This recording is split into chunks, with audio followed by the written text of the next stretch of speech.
Today's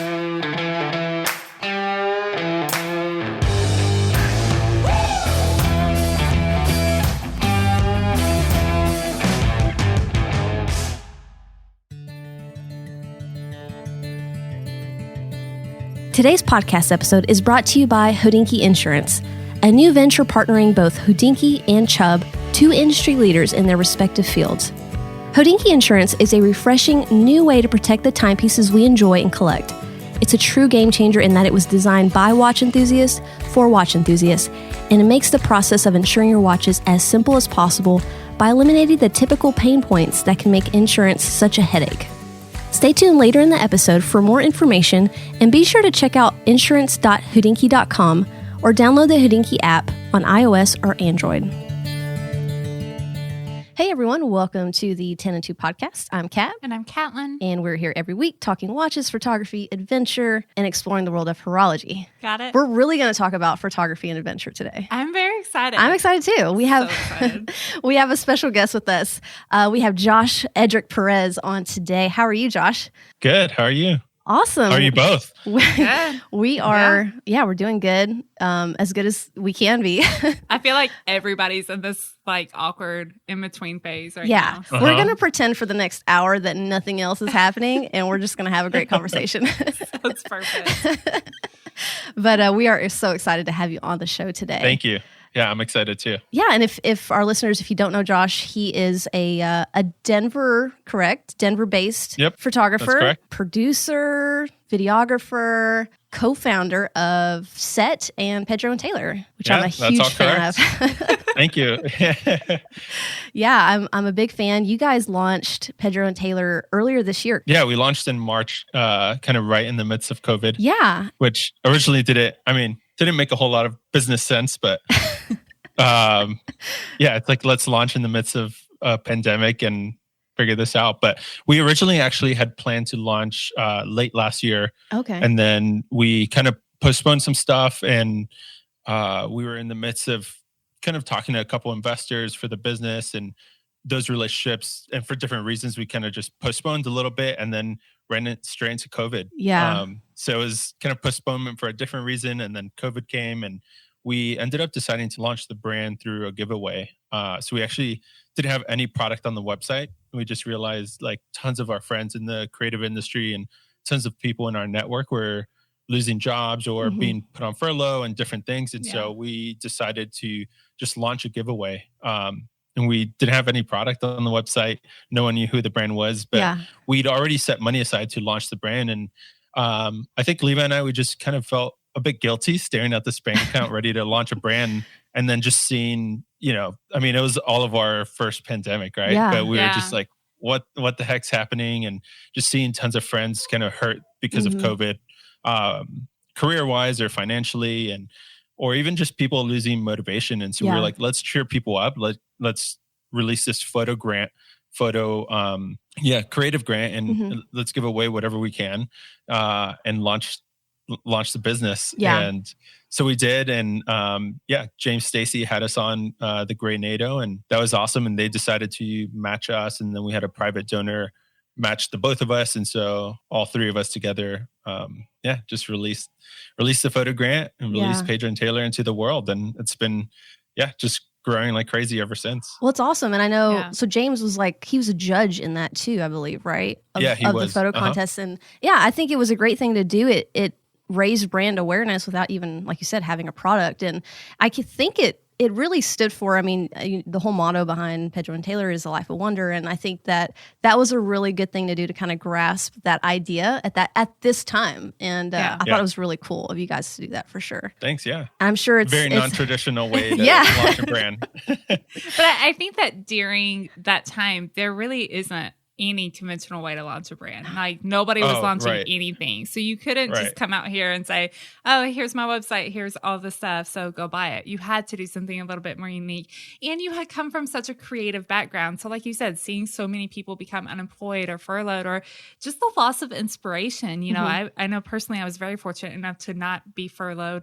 But like inspiration just in day-to-day life, it just kind of got old and something exciting, something to kind of look forward to and to to kind of jump that creativity again. And so you've been a photographer for a long time now. I know you've done work with, the people at Hodinkee and everything else. Where did that photography start? Did you take formal training? Is this all something you just kind of self-taught? Yeah, it's a hybrid. I started at a pretty young age just shooting photos. Took some formal classes in high school, as formal as that can be. I was really lucky, and in high school, our school was we were given some sort of grant for kind of creative programs, which was pretty unique to our high school. Like other high schools in the area didn't have a full-blown photography program, but we did. And so all 4 years of high school, I took photography classes, starting with like film. And it was back in the day when there was no mirrorless. It was just like digital was starting to become a real thing, or at least a little bit more affordable. It'd been a thing, but it was becoming more affordable. And so I remember my parents getting me a Canon Rebel, and they're like, here you go. And but before the Rebel, trying to move into digital was super expensive. Yeah. And you'd get maybe like 8 megapixels, even spending thousands of dollars. Yeah. High school is kind of where it began, but I always tell like young photographers, I wish that, like high school, young, not necessarily in beginning, but young in age, I wish I could have gone back and learned and asked more questions about how do you make this into a career? Yeah. Because everything I was taught was, here's how you become an amazing photographer, but like no one taught me how to do anything with it financially, or how to truly make a career out of it, besides like you can go shoot weddings, or you can do like fine art photography for galleries. Yeah. And there wasn't really and what's crazy is we had some marketing courses in college, but no one really taught you like, here's what commercial photography looks like. Yeah. And this idea, and it's changed a ton because brands need content these days in a way that, at that point, that didn't exist. Yeah, and so my sister, she had no idea that commercial photography would have changed the way it has. So I kind of gave up on it. I went to college to study philosophy, and again, didn't really know what I was going to do with it. I ended up, long story short, moved out to Colorado. And my wife actually, on a Black Friday, she was like, hey, seems like you kind of miss photography. It was when iPhones were starting to get better cameras. I was starting to snap my adventures more. So for me, it was kind of, I moved to Colorado, start climbing and doing all sorts of outdoor sports and adventures. And I was just coming home with all these iPhone photos, and Instagram was, becoming more of a thing at the time. And my wife's like, hey, I know you enjoy this. Like, you're going on all these adventures. It's Black Friday. Shoot, let's just go buy you a camera. So we literally just went to a Best Buy on Black Friday, and I bought a camera again and started to get back into it. And I was working at a small brand called Topo Designs. Small brand? Come on. At the time, I was their 4th or 5th employee. So at the time, it was gosh. Tiny. Wow. And they were just needing content left and right. Yeah. And so on these adventures, and a lot of the adventures were like this small Topo team. We would just go out on the weekends and have a good time climbing or whatever it might be. And so now that I had a new camera, I started just providing them with content. I was still shooting for fun, just out of the joy of, documenting the trips. And one day, Chaco, the footwear sandal company, reached out to Topo and asked who was shooting their content. And they're like, oh, Josh, one of our employees, is providing a lot of it. And so they gave me the introduction to Chaco, and Chaco asked me to shoot a campaign. And I'd never charged, for photos at that point. It was you're just Googling what you're supposed to charge. Yeah. So it was kind of in many ways like a typical creative career of, it wasn't my day-to-day job. It started as a total side hustle. But, I'm super lucky that a company the size of Chaco asked me to shoot a campaign. And, after that, getting something like that was really helpful in getting more clients, obviously. So it was this journey of like, I tried to make it formal in high school, and then kind of didn't know how to make it a career, and then informally made it a career. Yeah. Well, I think that's the important thing too. And people ask me that a lot too, is just like, how do you get better? And I tell them like, YouTube is your friend, first of all, because there's so many people out there with so much knowledge and they're sharing it. And then I think the second thing is just get out there and shoot. Like, the more you do it, the better you get, understanding light and things like that. But it's super important. I mean, you can read a book all day, but until you get out there and start messing with your camera and messing with your gear, and I'm learning now that it's less and less important about the kind of gear you have and more on, do you know how to fully use it? And that's the important thing too. But I love photography, and I'm that's incredible that you got an opportunity like that. And I think that's what happens is like you get a big break and then you just kind of break out from there. But I want to ask you, between that and starting your company Sett, so what was the journey like? Is this something that you had in mind at some point to do? I mean, not something I always had in mind. I kind of grew up in, my dad wasn't an entrepreneur, but he was a consultant. And he'd been working from home since 1999, and he's a like tech consultant. So I just always saw him being able to control his own schedule, and not so much he wasn't an entrepreneur, but he had multiple contracts with different people. And I guess he did own his own business and consulted. So yes, he wasn't, but he was like a single person company, right? So it's not entrepreneur in this and grow a business with tons of employees, but he always worked for himself, I guess. And so I always saw that. I grew up with my dad working from home and having the flexibility to hang out with me a ton. And so I always knew I wanted that level of flexibility. I wasn't always like, I want to be an entrepreneur and, grow an agency or anything like that. But yeah, so I was at Topo Designs, shot this campaign for Chaco, and then started shooting for a lot of, in 2014, around that time, a lot of kind of smaller outdoor lifestyle brands started to pop up. And so started shooting for a lot of those brands and kind of developed my photography portfolio.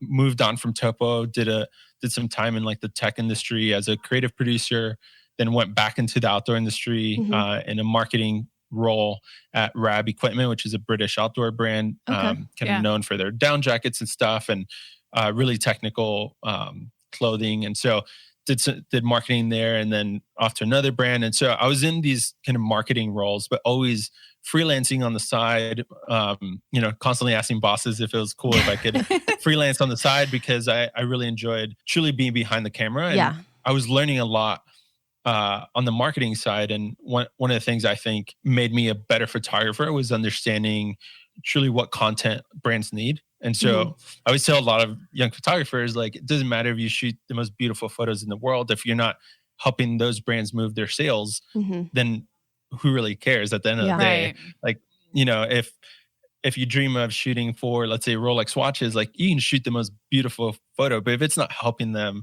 sell pieces, then they're not going to want to, it doesn't. And so there's this tension of like creating beautiful content, but also understanding consumers and their needs and kind of merging the two together. And so because I was in these marketing roles, I would understand, like, I'd get kind of the consumer insights side of things that a lot of photographers maybe don't get. And so for me, a lot of my journey into photography was sort of merging those two things and constantly having this tension of like, I want to shoot these crazy ideas, or I want to shoot something beautiful, but also I really enjoy kind of the machine behind brands, which is, the marketing machine. And so, that was kind of my journey. It was a lot of full-time marketing roles, but then constantly freelancing and draining my PTO to go freelance.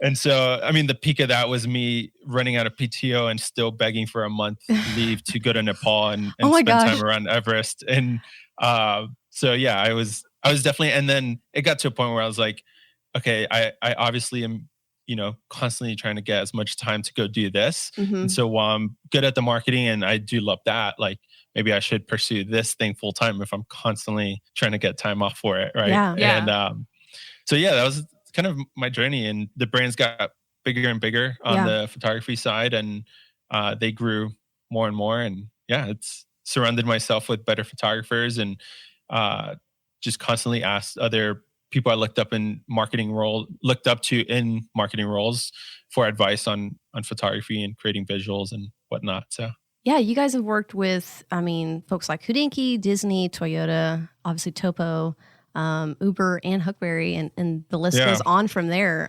But that's really incredible. And you started that with your buddy, right, Levi? Yeah. So we both kind of were longtime best friends. Like when I moved to Denver, he became one of my close friends immediately, and our wives became best friends as well. And so we would start traveling together with our families and all that. And he actually came from from the wedding industry, really, shooting photos, but he's shot weddings all over the world. I can't mention how many countries, I forget. But he's just been all over the world, and his eye is so amazing. And so as friends, we would constantly talk about that tension. Like I came from the commercial and the brand side of things. And so I'd be like, oh man, your stuff, like the way you use shadows is amazing. But like, you know, product imagery has to be done a certain way. Or, and so we would just talk about things as friends. And I think we always knew that we could work really well together from a friendship standpoint, like in a culture standpoint.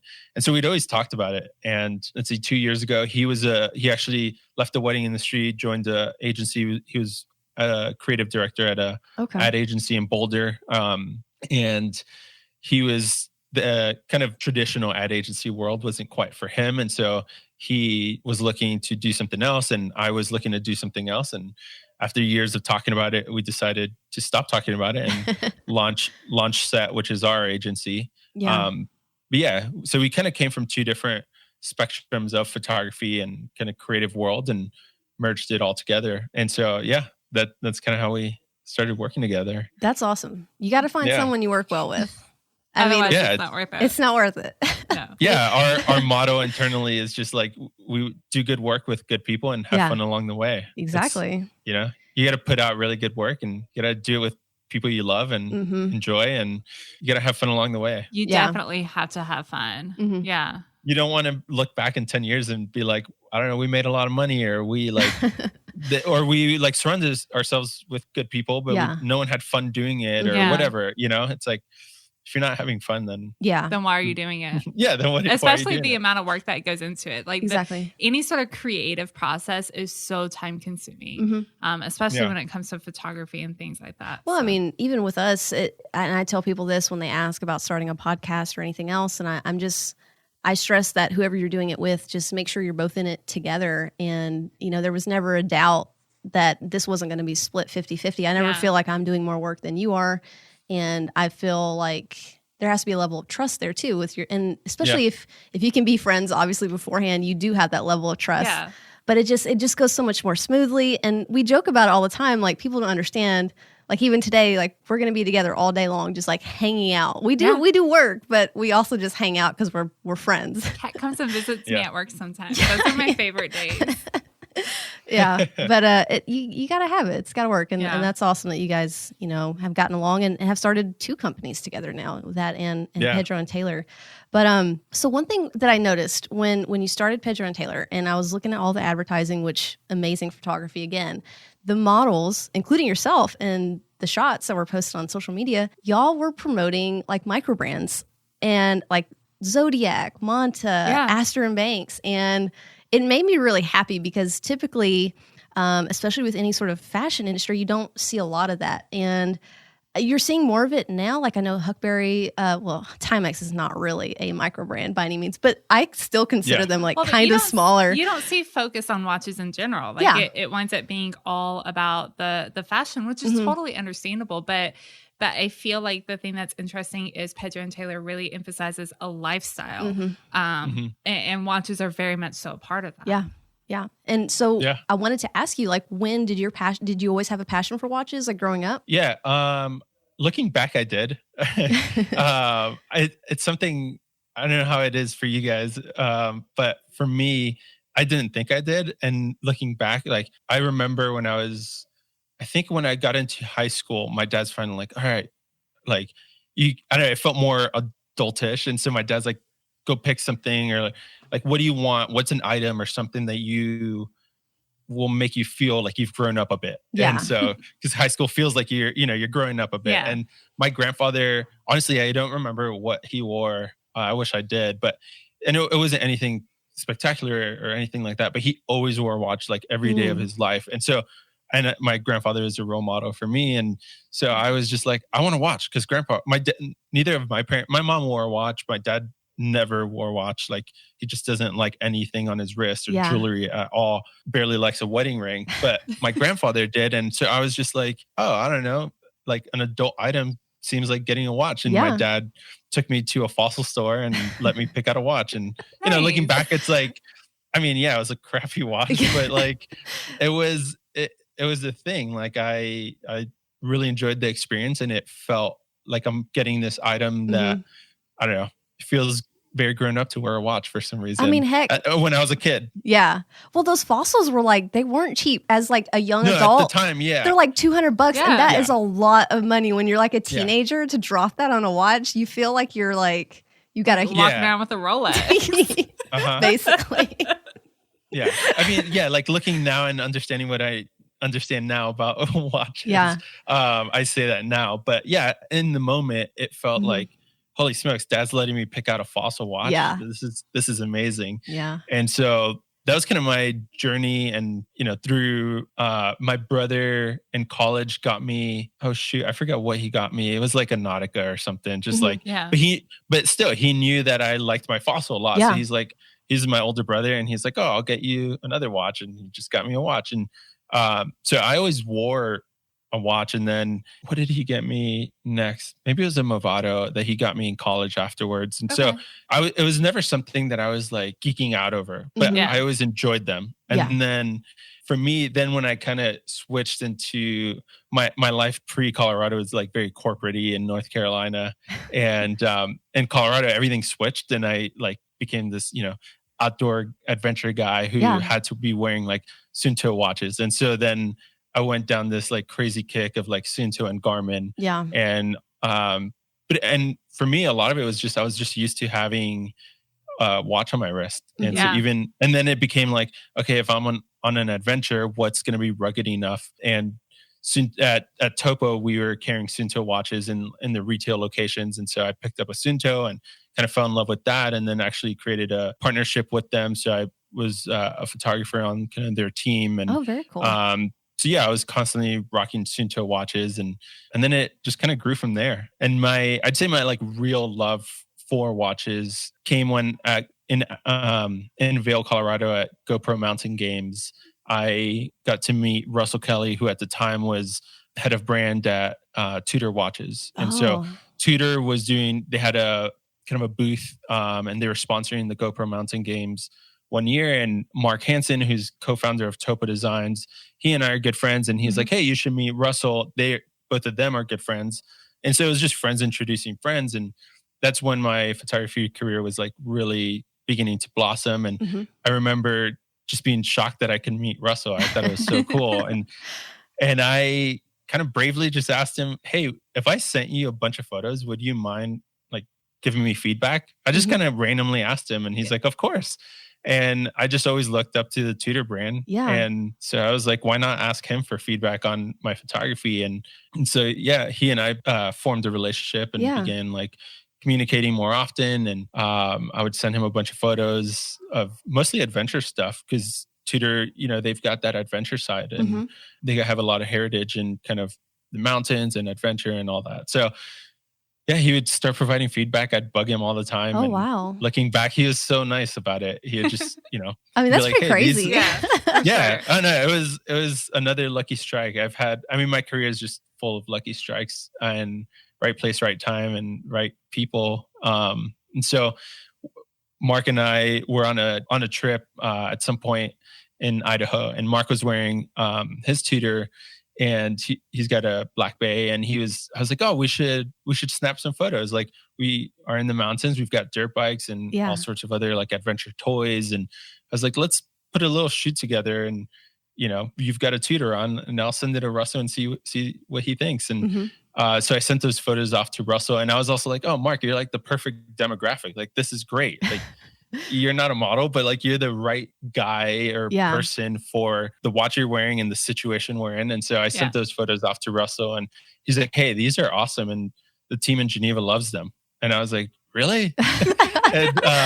and so that kind of formed a relationship with Tudor in a way. And that was kind of began my love, like seeing them excited about my photography also in some ways like kicked off my love for watches. I just kind of fell in love with the brand, and I began to understand like the story behind some of these brands some more. And it encouraged me, seeing them passionate about my photography encouraged me to dig deeper into their story, and not just their stories, but a lot of the big brands out there, and they have so much history, and I just thought it was so cool. So yeah, well, I mean, that's kind of my true merging of like photography and I guess the watch world. Yeah. And, I mean, Tudor's like a heck of a brand to like jump into the hobby with. Yeah, for it's sure. not a bad one. It's not a bad one. It's not a bad one at all. Bad one, yeah. And then, I little by little just kind of kept growing different brands, and Hodinkee called me last year or sent me an email. It was crazy. So Russell ended up moving on from Tudor to, he's now at Hodinkee.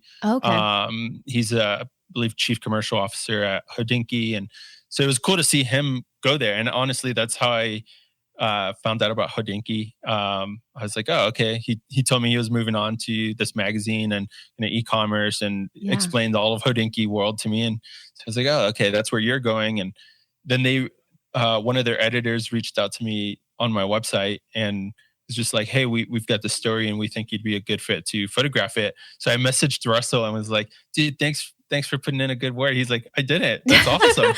And so it was a massive compliment. Just like, for sure. I thought someone had, put in a really good word for me. But one of the editors just reached out.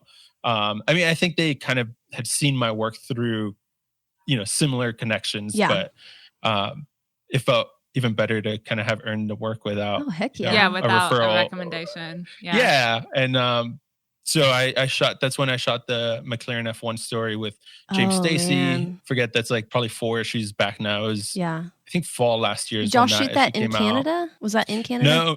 So we shot that here in the States with a car collector, kind of down in the Southeast. And so I met James there for the first time, flew into our location and met James, and Ben was there. And so got to meet kind of the whole crew, not the whole crew, but the big 2 crew. of them. And and so spent a couple of days with them and this car collector. And of course, they all break out. Car collectors also watch collection. And so then I got like the full deep dive. You got Ben there, Ben and James, and geeking out over watches at dinner. So did you feel like I was like, did you feel like you started to get totally out of place? No, I mean, did you get the watch bug? Like, when you're around a bunch of people and they're talking about watches, and like the next thing you know, you're spending the next night like up till midnight looking at watches. I definitely got some of the bug. I mean,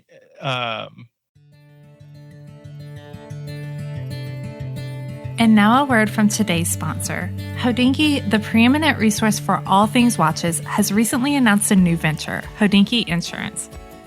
Created in partnership with Chubb, the world's premier insurer of valuable collectibles, Hodinkee Insurance is a game changer in how you protect the watches you love. Signing up takes just a few minutes, and in most cases, you can instantly protect your watches with comprehensive insurance backed by 2 of the most trusted names in their industries. In most cases, you won't need independent appraisals or sales receipts, and you won't even have to speak with an agent to get your quote. With Hodinkee Insurance, there are no deductibles, and you receive full worldwide coverage with appreciation protection, meaning that you're covered up to 150% of each watch's value up to the policy limit. Hodinkee Insurance is available to U.S. residents in all 50 states. Visit insurance.hodinkee.com or download the Hodinkee app for iOS or Android to learn more and sign up today.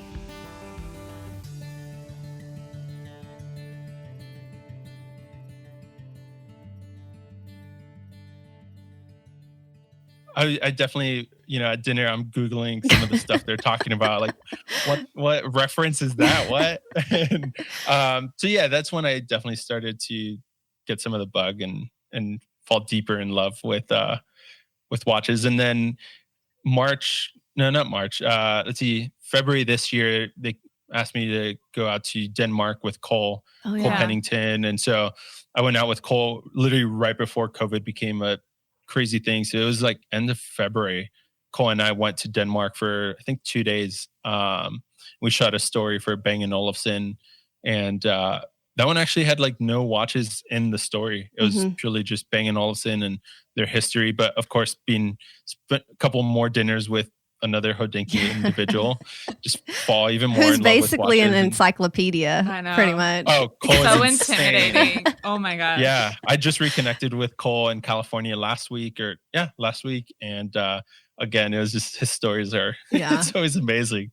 So yeah, that's kind of my like Hodinkee story and Tudor, and how I began to fall in love with how could you not? How could you not get into the hobby now after all this? Like you kind of have to. You have to be a watch. Yeah. So I guess back to like your micro brand, question. Ultimately, like for me, I don't know. I'm a big believer in like it's every individual. It's like it's your money. When people ask me all the time, like, what watch should I get? I'm like, get something that's gonna make you happy, right? Like, do I have dream watches in my head? Yeah, but like they're not attainable right now, and so.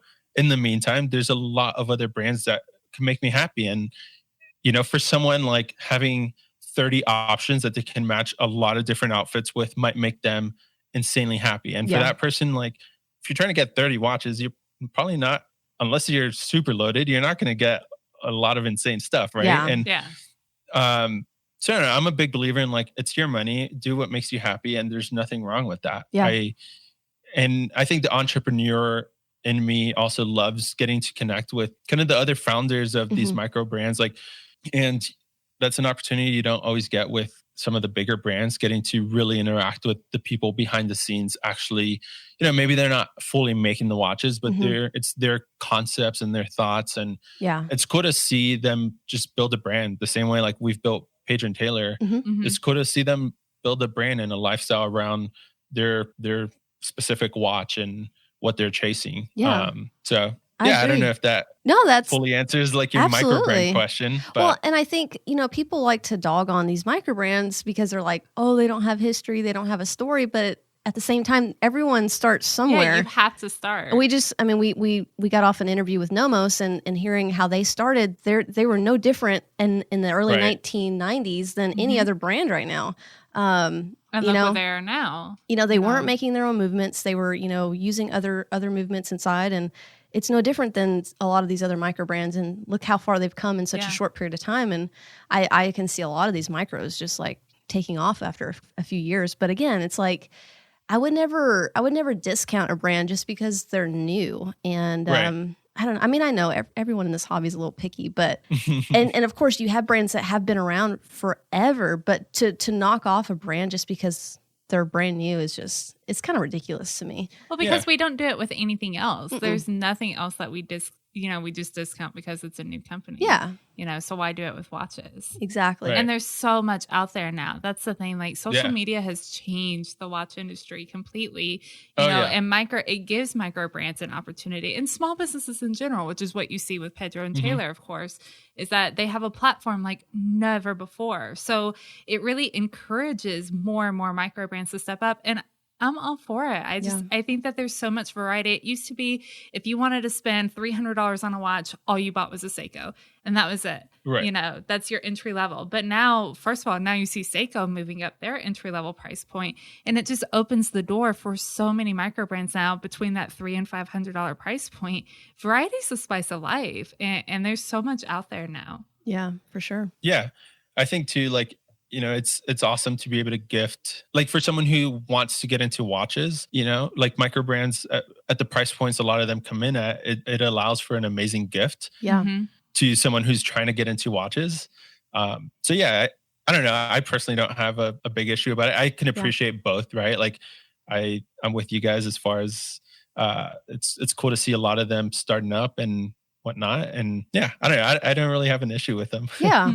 And I think just you getting into the hobby itself, and you were talking about that you have a unique perspective because coming in from as a photographer and as someone who was kind of in marketing a little bit, you are interested in the history of watches from the get-go, from the beginning. And so when you're working with brands like Tudor and some of these other, and even working with Hodinkee, who works with a lot of these bigger name brands, like your perspective on the hobby, you just kind of came into it from a different angle than a lot of people do. I feel like I didn't really pay attention to at least for me, it was all about aesthetics when I first got into it, what I liked, what I didn't like. I didn't really think about history. Now I do. I value that. But you kind of came into it from the opposite end with the history and the marketing side, and then having an appreciation from that. So that's pretty cool. Yeah. I mean, I say all that, and at the same time, if like I had this younger photographer assisting me recently, and he was wearing kind of, I guess I won't name drop too much in a bad way. But he was wearing a watch that he was like, oh, check this out. This thing's cool. And I was like, I mean, I am all about letting people, it's your money, do what you want. But at some point I will also let you know that watch really sucks. And, oh no. You know, You're going to have to tell us like when we're done. I'm interested now. And so like, but to me, I'm also trying to help them like understand, because I think, for me, he was excited to tell me because he knows I love watches. Yeah. And I was like, I'm not trying to knock on you. I'm not saying, if that's what you can afford and that's like what fits your vibe, then cool, I get it. But at the same time, if you're really trying to pursue some level of watch journey, I want to help you by letting you know that that's maybe not the best place to start.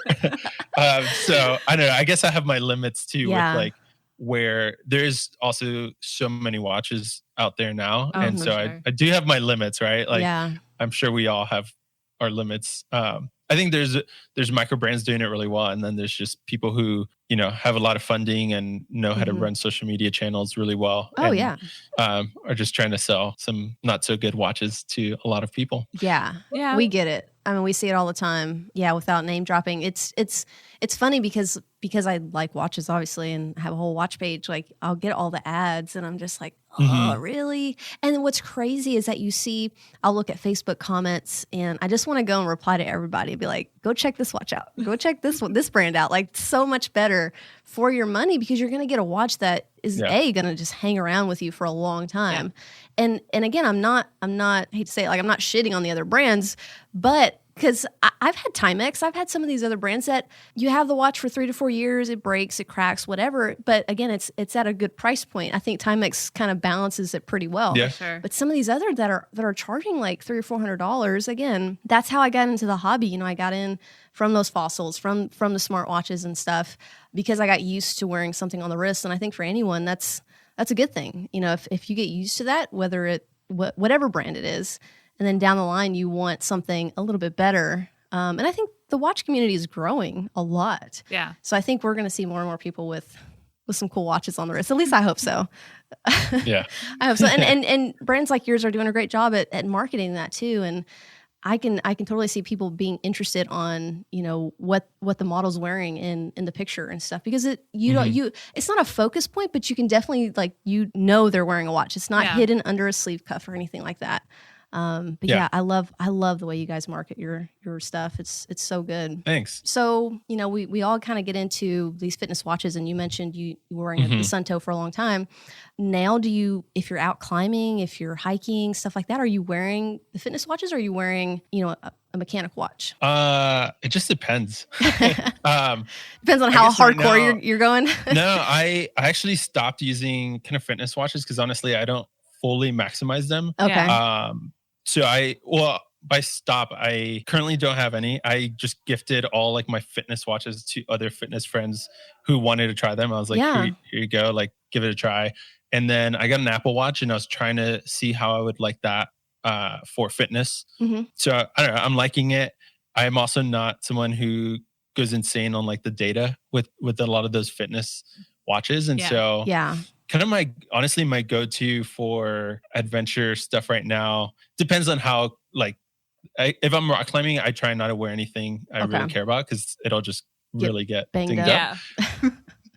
For the most part, yeah. But I have a couple Mark IIs, and those are kind of my go-to for a lot of my more adventure stuff. The Crucible, sorry. Oh, okay, gotcha. So the Crucible is kind of my like everyday adventure that I'm kind of mostly rocking. And, if it is kind of a lot of rocks nearby, I'll just throw like a layer over it or I'll cover it with a long sleeve. But yeah, I don't know. I've switched to an Apple Watch for more of like the fitness related stuff. And I don't know, I think I'm going to give Garmin a try again. Yeah. Mostly, I don't know. I do think they look cool. And they do. James Stacey sold me on Garmin. I know he swears by them for all his like fitness related stuff. So I think I might go back to giving that a try. I do. I see Garmin as being like the more like the Apple Watch is just the universal fitness watch, I think. And it does a lot of other things. I think it's for people that are busy and things like that. But Garmin, I think it's for, the athletes and the adventurers and things like I picture that with their watches. And honestly, I do like them better because to me, like when I see one, it looks more like a watch versus the Apple Watch. And that's not, I love the Apple Watch design. I think it's the coolest thing. Mm-hmm. But you know, with the Garmin's and even the Suntoes, like they look like more of just a traditional watch too. When they've all come a long way too in the way they connect with your phone. Like earlier on, it's like you can use Bluetooth to kind of stream some music, and it wasn't an amazing experience, but they've come so far and that's why I went to the Apple Watch, just because like so easy. I don't know, it's so easy. It connects so perfectly with your phone. But I'd say like the other kind of like Garmin and Suunto have really stepped up the game in the way they connect with the phone. Well, I think they have to. I think Apple Watch is just killing it.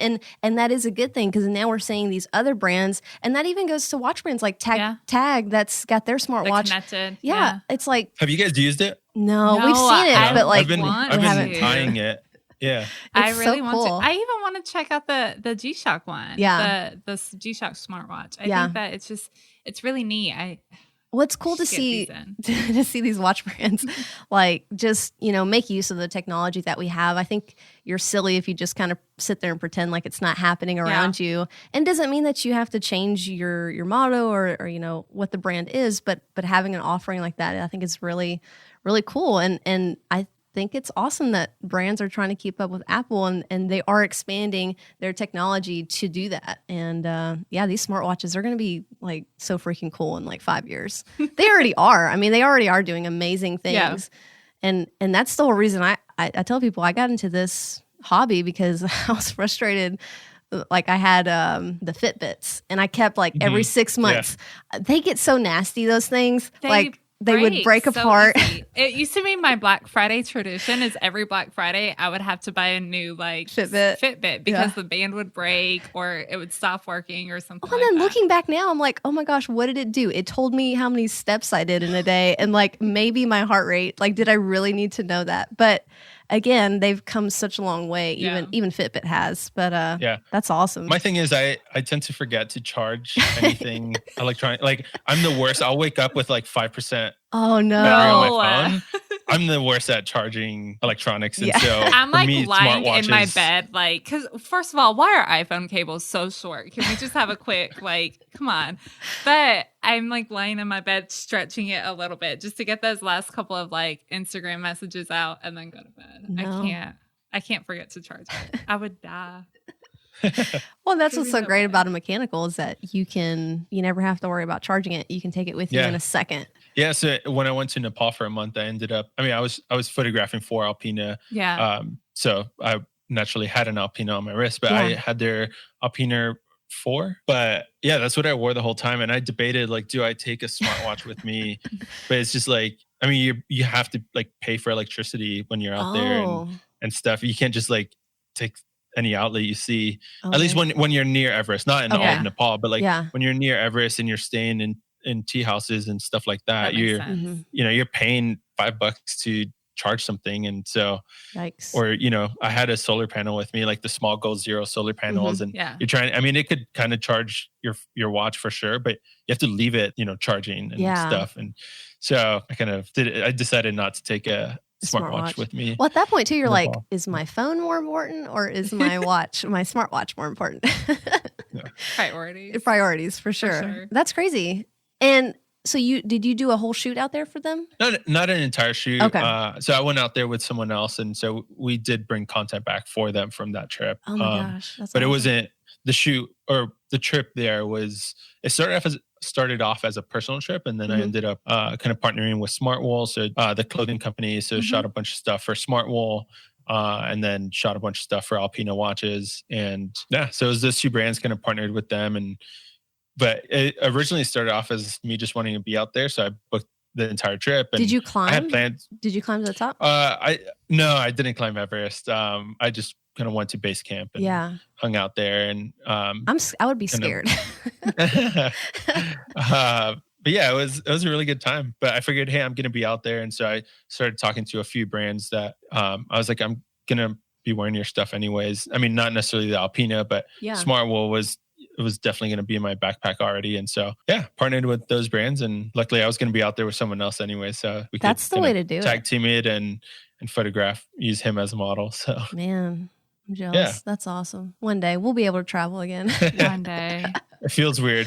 I'm sure for you. It really does. You sound like you travel quite a bit, so I'm sure this year's been a little crazy. I don't know. I took a trip last week to California and had all sorts of weird feelings about it, but well, I was out actually in Colorado. I was messaging you a couple weeks ago. And it was weird getting on a plane. Like, it was weird, but also I will say, like, it was kind of nice because they were only filling it to half capacity. And having that extra room, like, I wish it was like that all the time. It was the nicest thing. Yeah. But it is. It's going through the airport. You know what I thought was really odd is that I went through security and they asked for my ID, obviously. And we had masks on and they never asked me to pull my mask down. And I was like, well... Oh, really? Yeah, they didn't ask me to pull it down. So that's kind of weird. Yeah. Oh, well. Yeah. I just thought, well, that's not safe. But even when I've been ID'd using my credit card, people don't ask you to pull your mask down. Yeah. I don't know. It is what it is. But I freaking love Colorado. Like, I tell my husband this all the time. If I could live anywhere, I think it's because there's so much there. And like here where we live in Nashville, I love being in the South, but we have to drive like 3 hours away to do anything really cool. Yeah. You could be in the middle of Denver and you have things within like 15 minutes of you. I mean, the mountains are just right there and there's always something to do. And I love it so much. It's insane. I definitely take it for granted how fast we can do shoots here in amazing locations. We did one this morning where we just started at 7 a.m. and we were done by like 10 because the access is so fast. And I mean, it wasn't a really big shoot, but yeah, it's crazy how fast you can be in some amazing location. I do miss the ocean though. Where are you from originally? I'm from Florida, from Miami. Florida. Okay. Yeah. Yeah. So I lived in Puerto Rico. I lived in Puerto Rico as a kid, so I definitely just missed the water. But other than that, Colorado's pretty perfect. Yeah, I bet. Like my mom grew up in Puerto Rico and they moved to Arizona. And I remember her saying, like, when she was a teenager, and she was so sad because they went from the beach and the island atmosphere to Arizona, where it's just the driest thing ever. I don't even live at the beach, but not going to the beach this year has made me very sad. Oh, no. Yeah, we're not going to Florida. We kept trying to squeeze in one November trip earlier this year. As everything kept canceling, we were like, all right, we're just going to have a girls' weekend. We're going to go to California or Florida. Just even if we were just in a chat, in a place, we didn't go anywhere. We Uber Eats everything. We just want to go somewhere. Yeah. Mm-hmm. Not so much. No we beach. had high hopes. High hopes. But it's okay. Next year, we'll be able to do something next year. But this year, I mean, we've said it before to each other, is that it kind of sucks. There's been a lot of bad, but there also has been a lot of good, and we tend to look at the positive. Yeah. And the podcast has really grown. We've met so many people over this time that we really wouldn't have had the opportunity to meet. Yeah, that's amazing. Yeah, and I'm sure for you, it's a good time to grow. It's a good time to grow within yourself, with your company, whatever you're working on, and kind of hone in on skills and things like that. I've done a lot of photography over this time that had I been working, I just wouldn't have been able to do. Right. It's crazy. But so for Pedro and Tailor, and even Sett, where do you see the company going? Yeah, so I mean, they're both just kind of skyrocketing, which is awesome. That's but amazing. Also, so Levi and I we're both same business partners on both businesses. So we're constantly just trying to manage our time well between both businesses. 1 week, one will be slammed and the other one will kind of take a slight backseat, and then the next week it changes. So Sett, we just brought on 2 new individuals, and they're amazing and helping us just continue to crush it. So at Sett, where we primarily focus on creative direction and photo production and video production, and so that's kind of our focus right now. And I mean, it's been amazing and nonstop. We just can't really keep up with it. So it's in a good way. So hopefully the team keeps thriving and expanding, and we're constantly rebuilding, or not rebuilding, but reorganizing our office, because your office is so badass. Changing. Thank you. It is so awesome. I'll have to maybe FaceTime you guys and show you the real office. I'm in the one room that kind of gets messy, which makes for a great podcast studio because a lot of boxes everywhere. Yeah. So it's a little makeshift recording and podcast studio. Yeah. But yeah, we wanted the space to feel really nice, especially after COVID, and just feel like a place we wanted to spend a ton of time in because we're working a lot. But we, right when COVID hit, we got rid of our other office space, and we decided to move everything into Levi's house. And we both have 2 kiddos, and it was just getting like, I mean, my daughter wasn't at his house, but still, it was just getting a lot to be working from home. And as the team was expanding at Sett, we were like, we need another office space. So yeah, we have, I think, some gorgeous art on the walls and gorgeous magazines everywhere. And yeah, I don't know, it's a place we love. So it's a very zen-like place. Yeah, I like. Yeah, we're on the 4th floor, and we have a big garage door that we open up on the warmer days, and it's west facing, so we get like the entire Colorado mountain range, or I guess the Rockies. But yeah, it's awesome. We feel super lucky to have it. So yeah, for Sett, I don't know, we're just, every week it's like more and more work stacking on, and it's awesome. We're constantly trying to figure out how to deal with COVID, honestly. That's our kind of biggest challenge. You know, projects that usually require like 20 people for a production, if it's a video production or even a photo production, we're trying to figure out how to do something that normally you would have like 20 people. How do we do this with like 5 or 7 or whatever? Especially if it's an indoor shoot, just trying to limit the amount of people inside at once and things like that. And constantly having to be flexible with scheduling. Just, if someone who's essential to getting the shoot done, if they get, in contact with someone who maybe had COVID, you're waiting for a test to come back and things like that. So a lot of moving pieces, but it's awesome. We love it. It's a fun challenge. Continuing to do really good work with really good people, having fun. And then for Pedro+Tailor, we've got some exciting stuff coming up in the spring. We'll be carried for sure in one large e-commerce spot that we can't really, really talk about yet deep dive into. And then there's another kind of e-commerce group in Europe that is super exciting, that is also probably bringing us on in the spring. Cool. Yeah, it's exciting to see some bigger, players in like the e-com world wanting to bring us in and really believe in the brand and give us a shot. But yeah, it's also, it's brand new. We launched in March, and within 5 months we were featured in Men's Journal. And so it's kind of been this just like skyrocket. Yeah. Sometimes really fast growth it's awesome, but it's also presents challenges and trying to just figure things out. So completely like bootstrapped business. So we're, constantly also figuring that dynamic out, and targeted ads get expensive, right? And stuff. So yeah, it's awesome. We love it. It's something we're completely passionate about. And yeah, we're looking forward to holidays. That's when the real retail chaos begins. Oh my gosh. So it's like, even if you're not running a sale, just like leading up to Black Friday just becomes pure chaos. I think people start thinking about gifts around that same time. So, that's awesome. Yeah, you guys you're rocking it. I can't imagine just between both companies how busy you guys are, and I feel like you're still very present, especially on social media and things like that. You guys are doing such a good job, and the advertising alone, just especially Pedro+Tailor. I watched that video you posted. That was like the night shoot. You're on a motorcycle. Yeah. It is so cool. Like, I feel like I'm watching a movie when I watch it. If you haven't seen it, head over to their site. It's so well done. Like, I love it. Thank you. And I think it just embodies the whole lifestyle feel behind the brand, behind a life of wonder. And it's not just a sweatshirt, it is a lifestyle. And another thing that I wanted to bring up that I'm really happy that you guys do is just like, you don't really market like this is a guy's shirt, this is a lady's shirt. Yeah, like it's very unisex. Yeah. Yeah. I think it's really cool that you guys are just like pretty unisex, and your stuff is made like, my husband does like the quality of the shirt. He probably wouldn't order pink if I was being honest, but like, or salmon. I call it salmon. I wear that sweatshirt in that color, and I get so many compliments. Maybe it's because people don't typically see a guy in that color, I guess. But I think it's awesome. Yeah. I think any guy could rock it for sure. But your stuff's so good. Like, your t-shirts are my favorite, like hands down. They're the best t-shirts. They don't shrink. I always have a problem with like my t-shirts shrinking. Yes. It sucks, but yeah, they hold up so well. We ran out of extra small sweatshirts, and my wife's like, "Can you shrink one?" And I was like, "No, They won't. She's like, just take a bigger size and shrink it for me. And I was like, I can't. It doesn't work that way. Yeah.